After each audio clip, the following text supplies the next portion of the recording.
Hello friends, हम लोग ऋग्वेदिक period और लेटर वैदिक पीरियड को ऑलरेडी पढ़ चुके हैं। ऋग्वेदिक पीरियड 1500 BC से 1000 BC तक रहा।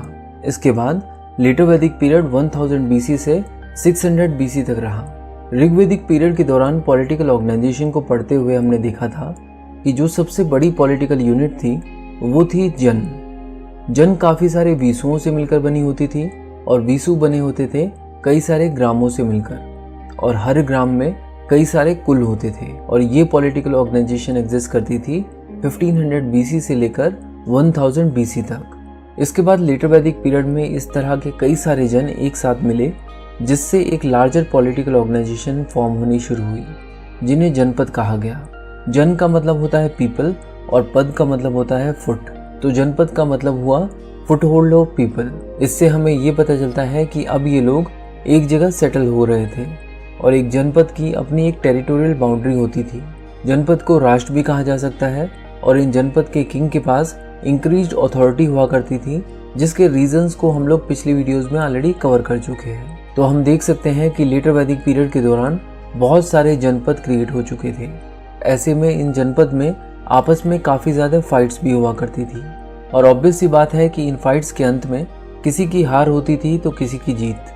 ऐसे में जो भी राजा हारता था उसे जीतने वाले राजा को ट्रिब्यूट देना होता था। बट गौर करने वाली बात यह है कि कोई भी राजा जीतने के बाद हारे हुए राजा की लैंड को एक्वायर नहीं करता था। तो यहाँ पर इस रीज़न को समझना ज़रूरी है कि जीतने वाला राजा हारने वाले राजा की लैंड को एक्वायर क्यों नहीं करता था। तो होता क्या था कि जनपद में जितने भी लोग हैं वो अपनी लैंड को कल्टीवेट करते थे, और उससे जो भी धन प्राप्त होता था उसका एक हिस्सा उन्हें टैक्स की फॉर्म में राजा को देना होता था।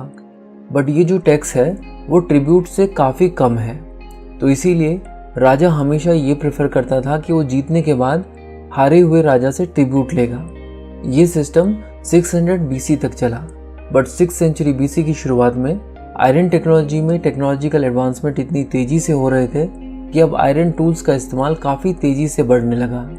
एग्रीकल्चर के फील्ड में भी नए नए एडवांस टूल्स बनाए गए, और इसका बेनिफिट ये हुआ कि अब कम एफर्ट्स के साथ ही ज़्यादा क्रॉप्स को ग्रो किया जा सकता था। इसकी वजह से राजा को अब ज़्यादा टैक्स मिल पा रहा था, और क्योंकि ये टैक्स रेगुलर पेमेंट थी तो अब ये ट्रिब्यूट लेने के बजाय इस रेगुलर टैक्स को लेना ही एक बेटर डील समझा जा रहा था। इसीलिए जीतने वाला राजा अब हारे हुए राजा की जनपद को भी अपनी टेरिटरी का पार्ट बना लेता था।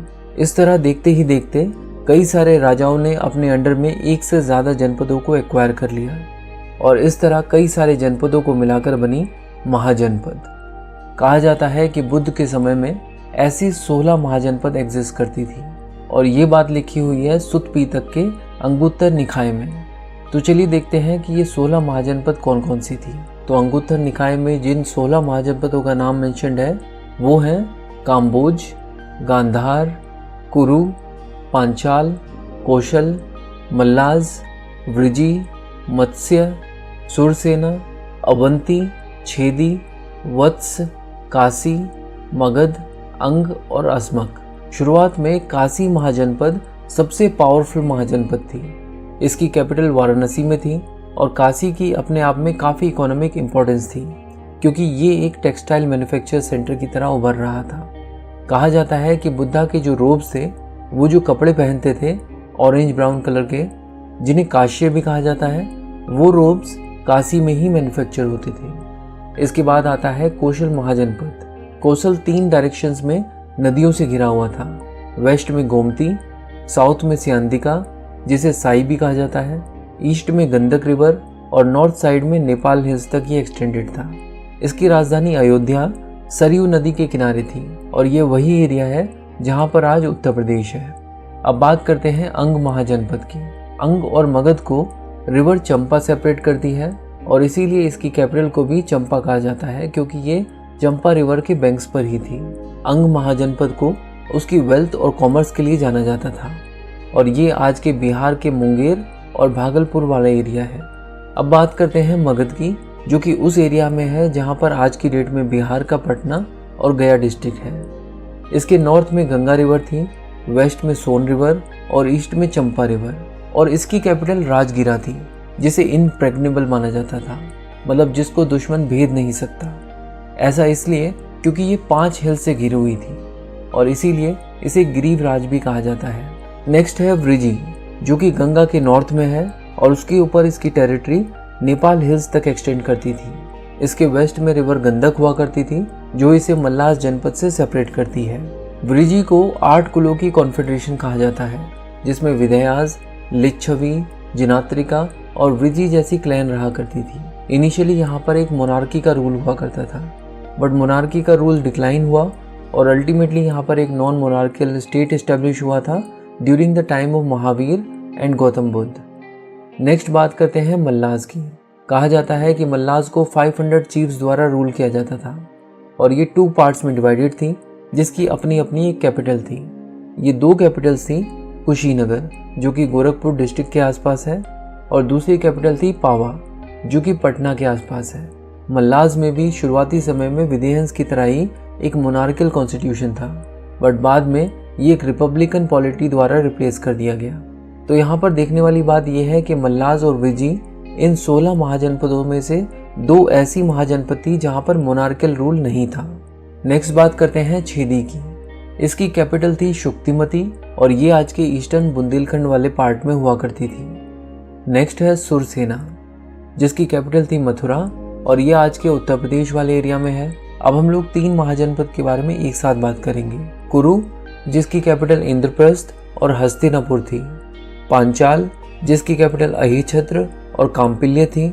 और मत्स्य, जिसकी कैपिटल थी विराट। ये तीनों ट्राइबल पॉलिटीज थी, जो कि कहा जाता है कि इन सारे महाजनपद में से सबसे पहले से एग्जिस्ट करती थी।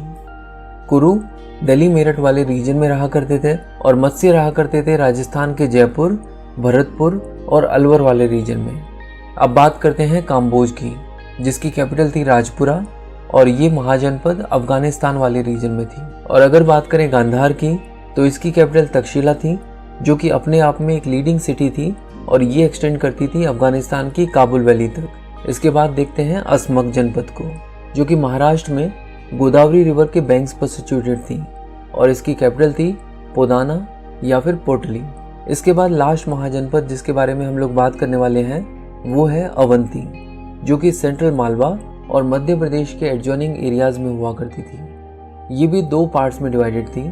इसकी सदर्न कैपिटल थी माहिष्मती और नॉर्दर्न कैपिटल थी उज्जैन और इन दोनों कैपिटल में से ज़्यादा इंपॉर्टेंट उज्जैन थी। तो ये थी वो 16 महाजनपद जो कि 6th सेंचुरी BC के शुरुआती पीरियड में हुआ करती थी। लेकिन with the course of time जो महाजनपद स्मॉल और वीक थी उन्हें या तो बड़ी महाजनपदों ने अपने अंदर मिला लिया या पूरी तरह से ख़त्म कर दिया। इस तरह मिड 6th सेंचुरी BC तक सिर्फ 4 महाजनपद सर्वाइव कर पाई। ये 4 महाजनपद थी कौशल, मगध, अवंती और वत्स।